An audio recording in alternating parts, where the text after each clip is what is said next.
Hello and welcome back to the channel. I'm Hammerhead. I hope you're having a great day. And it's officially November.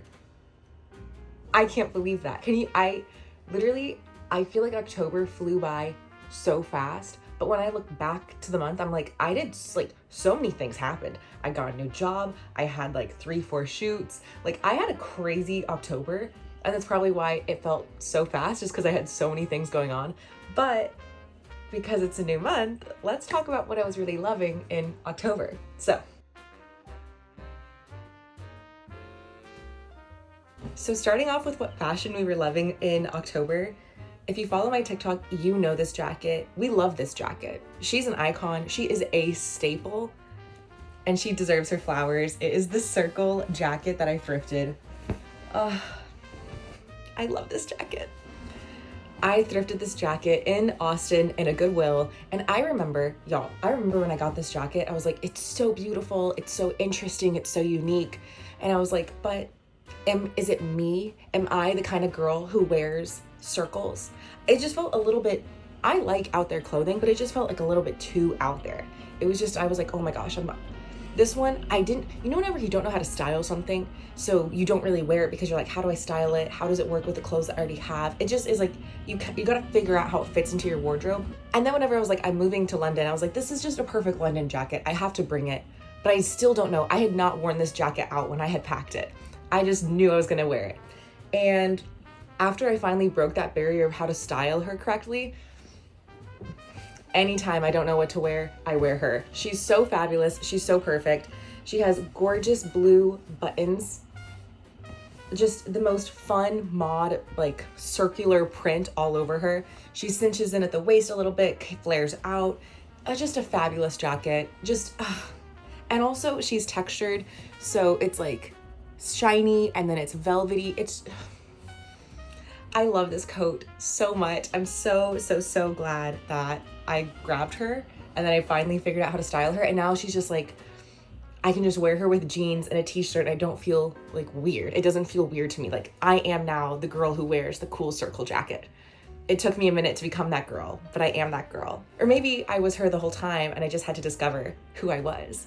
Either way, I love this jacket. And you know what's funny? I thrifted this jacket when I thrifted my striped poncho that I wore that was in my last month's favorites.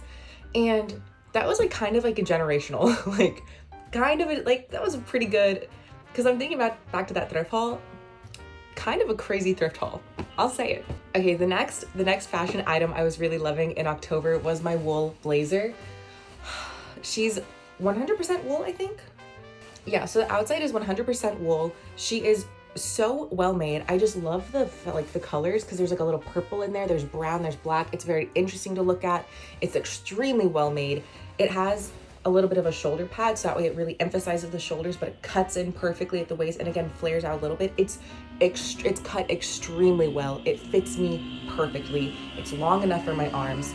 And I think this is just such a great blazer because you can wear it with anything. You can wear it with slacks, you can wear it with a skirt, you can wear it with jeans, you can wear it with like shorts. She's so well made. I love this jacket. I've had many people ask me like, hey, if you ever get rid of that jacket, like let me know. No, I'm sorry. I'm so sorry. She's gonna be with me for a while. I thrifted this jacket in Houston. I think she was like $1. And I've had this blazer since I was like, I think 18. I'm 25 now. This jacket is just so important to me. I love her. She fits so well. She works with everything. And it was just the perfect transitional jacket because October starting to get a little bit chilly now. So wearing this was just like, it adds a nice little like cool touch, but it's not too crazy. Because sometimes I like dressing up, don't get me wrong. But sometimes you just want to like look put together, but also a little more relaxed and comfortable. And you feel relaxed and comfortable, but not like you're wearing a sweatshirt comfortable. You know what I mean? You know what I mean? So we love her. She's a great jacket and I wore her a lot in the month of October. This next one is super basic, but she got a lot of worn in this month. It's just a little Old Navy tank top. Sometimes it's so nice to just have like a nice basic shirt because then you can pair it with the circle jacket and a fun purse. It's nice to have some basics. That way your like more statement pieces can really shine loudly. And I don't know why, but I just think that this is a really flattering cut. And I had this I had this shirt in other colors back home. The like heather gray of this was great. I had it in like red and white and like a green, and those just did not do the same thing that this one does. She's super basic, but she does her job extremely well. Okay, moving on to the next piece of fashion favorites, my hiking shoes. These are actually, these are hiking shoes from Colombia. I've worn these a lot. My friend gave them to me for my birthday because her dad gave her these, even though these are actually from my friend Katrina. So thank you so much, Katrina. I do wear these all the time. I wore these hiking in Big Bend like last year for my birthday. I wore them all over Europe. I wore these hiking in Big Bend. So the next favorite on the list, so the next fashion favorite are my hiking shoes. These are actually from my friend Katrina. Thank you, Katrina. And they're just so nice to wear. I've been looking for like a good walking shoe, and also I now have like a job. She's employed, she's paid, and I have to stand on my feet all day, and I think these are like the most comfortable so far. But I'm also thinking about maybe getting some Solomons or like some different sneakers to wear to work. I'm not sure yet. But right now, these are super great, super clutch. And they're also just like, I wear them just to like go run errands, just to like walk around the city, just because they're pretty comfortable. I've done like 10K, 15K steps in them, no problem. And they're also nice because now that it's like starting to rain a little bit more and starting to get a little slicker, these have a lot of grip and a lot of traction so mama doesn't slip. But yeah, these have just been getting a lot of wear recently. It's so funny because it's like, I feel like it was like, so these have just been getting a lot of wear, and we love getting some nice, so these have just been getting a lot of wear and practical footwear. We love her. Okay, and the last item, it is a beauty item, but and the last item of this section is a beauty item, and it is the L'Oreal Telescopic Lift Waterproof Mascara. I'm wearing it today. I've not been curling usually I would always have to curl my lashes, but lately I've not been having to curl my lashes. I've been using this for like a month now, and I really do like it. At first, when I was first using it, it was so watery and clumpy, so I had to get used to like wiping off all the mascara because it was just so clumpy all at once. But once I kind of started figuring out how to use it and how to like best make my lashes look, I've really been enjoying this. I think this is actually a pretty good mascara. And I was a Falsies, like I'm a Falsies believer. I'm a Falsies warrior. Maybelline Falsies waterproof, don't play. I love that mascara. I've literally used that mascara for like 4 or 5 years. No joke. And every single time I would try another mascara, I would be like, ugh, it's not as good as the Falsies. Not as good as the Falsies. This one, I don't think it's the same. I don't think they're the same, but I do like it a lot. I think the Falsies is more like volume, and I think this one gives volume but more length. And it makes them look a little bit like, the mascara is just like kind of clumpier, which I kind of like. I like a clumpy mascara. So it's not the same. I don't want to compare them, but I do really like this one. And I've been enjoying trying something new and actually enjoying it. So yeah. Okay, moving on to my favorite experiences for the month of October. So in no particular order, one of them was whenever my friend Reagan, she visited me in London, and oh my gosh, I'm getting goosebumps thinking about our conversation. Just getting able to catch up with her and just talk about our life, politics, pop culture, you know, like, oh my gosh, there was not a stone unturned that night. We were going through everything. It was just such a delight talking with her. Like, oh my gosh, I can't even, I had the best time having like a good conversation with her. It was so much fun. I miss her so much, and I had so much fun hanging out with her. I can't even express to you how much fun I had. It was just truly the highlight of the month, one of the highlights of the month, obviously. And we went to Dim Sum Duck, which if you don't know is like an amazing dim sum place here in London. Literally, if you're gonna go, make sure you get there in line like 30 minutes before you want to eat, because trust me, the line is super long. But when I say I think that they had some of the most delicious and flavorful soup dumplings I've ever had in my entire life, and I've had many. If you live in London, please go try it. Please go try it. Please get their soup dumplings. They're literally phenomenal. So good. Great conversation, great food. Then we went to a pub, and then we went to the Black Dog pub, which is the one that Taylor Swift wrote about. And it was just such a fabulous night. It was just so fabulous seeing her and hanging out and catching up. It was truly, and you know what, like talking with her made me so inspired to do some more to do research on different topics and to kind of like start writing video essays. I don't know if I'm ever gonna be like a video essay girly, like that's my whole thing, but there are some things I really want to write about, and I feel very impassioned to write an essay and put it into video form, so that could be coming soon. The second one is going to be the second one's a little bit more like vague, but this month I hung out with a lot of different people. I met a lot of different people. I was exploring different parts of the city, and I was making new friends slowly but surely. And that genuinely is just like, it can be hard and it can be scary to move to a new place and put yourself out there and make friends, and then, you know, continue to follow up with them and hang out with them outside of work. And, you know, it can be scary and you can be like, I don't want to do it, but it's just so rewarding, slowly but surely meeting up with people and being like, okay, that's my friend. Like, we can go get dinner. Oh, I'm hanging out with my friend that I made that's new. You know, making friends in your mid-20s, it can be scary, but it's like, I'm doing it. I'm making friends. I'm going new places. And that's just like, it's very cool to like be in a new place but continuing. And it just feels really good to be in a new place, but not be doing it completely alone, and slowly but surely expanding your social circle. And, you know, even if like a person you meet isn't going to be like a forever friend, but just making new connections, it feels really good. And the last one is going to be, again, in no particular order. I was the lead of a short film, and I haven't done narrative work in a minute now. I haven't done narrative work in front of a camera in a minute. You know, I've done stage work recently, but it's different being in front of a camera. It's different having to do kind of like the same thing over and over again. And it was really cool. It was a very, very important story, I think. And I just got to work with literally the best crew, the best cast. It was me and another guy, so it was just us two on cast, but it was fabulous. It was so great working with everyone.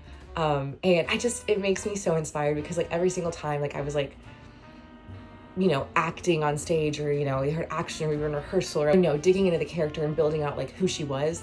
It just, you know, it's like, I'm doing it, I'm making it, I'm chasing my dream, I'm going after it. It just feels very rewarding. And so that was awesome to get to lead a short film. So yay, I'm excited for that to come out soon. Okay, next moving on to the media that I was really loving in October. Number one, the song of the October was Gypsy, okay? It was Gypsy by Fleetwood Mac. I remember this so clearly. It was the 1st of October. I was getting ready. I was gonna go on a little walk around my neighborhood, listen to some music. It was raining just ever so slightly, and walking down the street, beautiful. The trees are starting to turn color. The sky's a little gray, but there's a little like blue peeking out. I have my sunglasses on, and I'm just like, you know, like when you like listen to the music, but like then you really listen to the lyrics. I was walking down the street listening to the lyrics, and it really hit me. Like, I had tears in my eyes because I was just feeling the music and where I was so deeply, and it just felt very kismet. I was like, this is the song that it felt like it was really describing my life at the moment. And so that was like the song of the entire month for me. Great song. Now TV, I was watching Dexter, and season 4 with the Trinity killer was literally amazing. And then season 4 ended, and I got really mad about what they ended it on. And I said, I'm stopping. I'm mad. Why would you do that? Spoiler alert. Go here if you don't want to hear the spoiler about Dexter that's been out for like so long. Why would they kill Rita off? I get it. I get the character's motivation. Why would you do that? She was like the heart of the show. He would do anything for her. I'm mad. I'm so mad. I am not watching it. I'm not watching it. I'm done. Because I was thinking, I was like, I'll go back to it. I don't think I want to. So I'm looking for something else now. I started watching Interview with a Vampire, and I'm enjoying it so far, but I'm not like loving it. So, you know. Movie, I didn't really watch many movies. I watch a lot of like classics like Practical Magic and like Coraline for like Halloween. And yeah, you know what? I'll say it. I love Coraline. I love Practical Magic. They were great. They're great movies. But yeah. And now that we have all of our fashion, experiences, and media done, let's talk about books. Okay. So I finished the Red Queen series last month. I read War Storm. I started it October 1st. And I finished it October 23rd. I'm a fairly fast reader. I'm not like trying to like just get through a book. If it takes me a long time to read a book, it takes me a long time to read a book. I'm not worried about that. But more than 3 weeks is genuinely a very long time for me to read a book. And I hated that book. I wrote on my notes 2.5 stars, 1. What the heck? That was a horrible book. It was so boring. I'm gonna get mad in this. I'm gonna get mad. I'm gonna get just a little bit. I'm just a little bit mad because why was that book like 700 pages and nothing happened? Here's what I'm mad about. I'm mad. The characterization of every single character already in like the earlier books, the different chapters of different characters were not the most different. People were not super different from each other, but you could tell whenever things were different. There were multiple times when I was reading War Storm where I was like, whose point of view am I in? Each point of view, each character was not distinct enough from the other character. I was just like I'd be reading like Evangeline's point of view and I was like, wait, is this Mare? I'm so confused. Like, wait, why is she like, this doesn't make any sense. And I'm like, oh, it's not Mare. It's a completely different character that I'm seeing through. And then I'm like, okay, so now I have to like reread it because I forgot who this was because everyone just kind of blended together because no one was like distinct or unique enough. Number 2, Iris. Every single time I saw an Iris chapter, I closed the book. I was like, I am not reading this character. She was so insufferable. I did not like reading her point of view at all. I understand that she needed to have like a little bit of a holier than thou.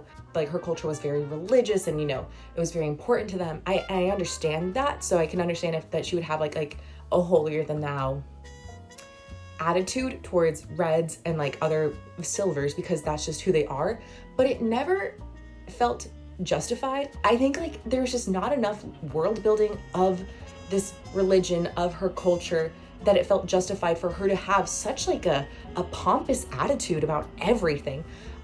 She was just so annoying, and she was just so annoying. I could not ever root for her, and I know we're not supposed to root for her because she's kind of like still the bad guy, but it's one thing to not want to root for someone, and it's one thing to literally close the book every single time her chapter comes up. I'm getting heated. Moving on. Another thing I didn't like, what the heck are these? What are these names of countries? I'm sorry, Taraxis, the prairies. There was only like one point in time whenever we kind of got a geological like situation of like a map of like where Montfort. I don't even remember the names of like the important countries because every single country felt so like haphazardly named. Like they didn't feel like they all like worked in the same world. Like Taraxis and then Norta and then the Lakelands. It all felt so disjointed, like it didn't work together. Why do all these names just sound so bananas? I don't think that they all fit in the same world. But there's only one point where we kind of see where Montfort is in like the world. And it's just like, the world building was so lackluster in the book 2. I remember complaining about that in book 2. And it did not get any better. In fact, it got so much worse. And it just felt so like, whatever. Nothing, I wouldn't learn more about different, countries or whatever. Barely anything. But you'd learn a little bit more about different countries and be like, okay, cool. I don't even know who they are, what they are. I don't know anything about them. So why does this little piece of information affect, like it doesn't mean anything because I don't even know anything about them. There was no world building, and it was horribly like built, the world. And then also, I understand why she did not become a Red Queen, because, you know, hello, she's trying to dismantle the monarchy and bring, like, you know, peace and, you know, equality for all. But it just felt so, I think this is the Red Queen series. I would have thought that there would be a Red Queen somewhere in there, and I think it would have been interesting if she did become the Red Queen. How would she bring about change then? And I think that would have brought more interest to the story. But, like, I think just, like, it fell apart so fast at the end. It was way too long. It should have been edited down so much more. The ending was so disappointing. It was so whatever. I couldn't care less about the ending. I literally, whenever I finished the book, I was like, thank God I'm done with this book. Thank God I'm done with this series. This was a super disappointing finale. Yes, there is like a romance between her and Cal. Yes, there's like something there. Yes, she's trying to figure out her feelings. However, for the ending to be like, I'm gonna go back to Cal, and that to be the final page, like one of the final lines, are you kidding me? I feel like it reduces her character down so much. It made me feel like after all, like she starts at the beginning, you know, going into like a silver area to steal, to help her friend not get conscripted. And it ends with her like just saying, I'm gonna go back to Cal. It felt like her character and who she was as a person just got so watered down to just like who she was gonna end up with, and not what she wanted as a person, where she wanted to end up. You know, it just felt so whatever. And then also, I will say, it again, going back to Iris, it really, really frustrated me how in every single chapter she was like, these red rats, these red scum, the red this, like everyone was putting it on. Everyone like, you know, Evangeline also would say, you know, red rats or whatever, but she would say it less and less, like less so. But Iris's character was always just like, these are red scum, like I'm so much better, like these people are horrible, like blah blah blah. She would always be saying that stuff. Like I felt like there was no catharsis for like her anger, for her judgment, and her like horrible, like how horrible she treated and she thought about the Reds. There was no justice for how she thought and how she, like, there was no justice for like all of her actions and thoughts and her horrible words. It just felt like she got off scot-free because like she just got to go home and like live her life and have a ceasefire with Norta. Like it didn't feel like, I was like, okay, maybe there's gonna be like some kind of like, they're gonna take over the Lakelands and then they're gonna like free all the Reds there, and then, you know, it's gonna be like, haha, like you got one over, or it's like you were defeated. So like it felt like that would have been like more cathartic to see.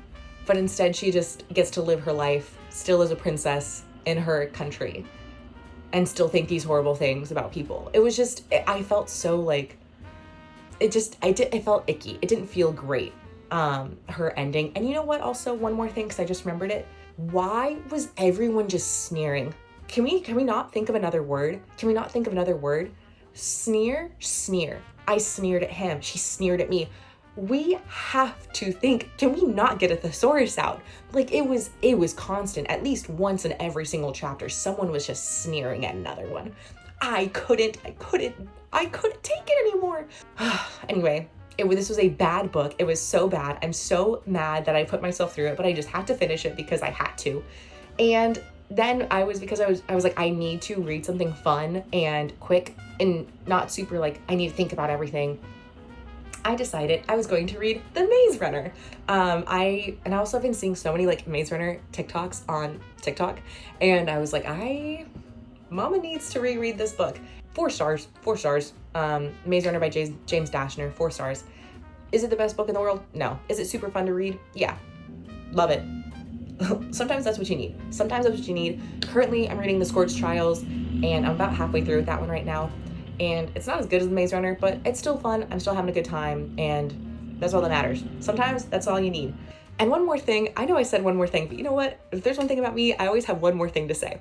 One more thing about the Red Queen, or War Storm. In the beginning, I don't know what it was, but in the first quarter of the book, every single sentence was super short, and it created such a stilted reading pattern. Like I'd be reading and it would be a short sentence to drive home the point, because it was dramatic, and therefore so am I. It was literally just like, it was just short sentences back to back to back. And it was just infuriating because, you know, you need to have some breaking, you need to have some long sentences, some shortened sentences to make like an interesting reading pattern for the reader. And so having every single sentence be short for pages and pages and pages because you're trying to drive home the point, it makes every point diluted, because if everything is dramatic, nothing is dramatic. It was such a bizarre bananas choice to do. And then it stopped. Thank goodness. It stopped like I think a quarter of the way through, but it messed me up. The first quarter of the book was just so start and stop. Like I'm reading and I'm like, okay, I have to stop. And then you like, it messes up your flow. You know what I mean? Like it messes up your reading flow if every single sentence is short and stilted and like 2 or 3 words. What are we doing? I did not realize how mad I was, but this was a bad book, y'all. This was a horrible book. Anyways, leave me your book recommendations down below, because I love to add them to my TBR. But anyways, that is all I have for today's video. I hope you enjoyed, and if you want to tell me your October favorites, I'd love to hear them. And also, you know what? If you could please let me know, is there anything specific you want to see? Because I have a few different ideas that I'm like working on in my brain. I have concepts going on in here, but I'm curious. Is there anything specific you want to see? Let me know, and I'd love to put it together. But anyways, I hope you have a great day. Oh, and also, if you liked this video, if you could please like and subscribe, I would really appreciate it. But yeah, have a great rest of your day, and I'll see you in the next one. Okay, bye.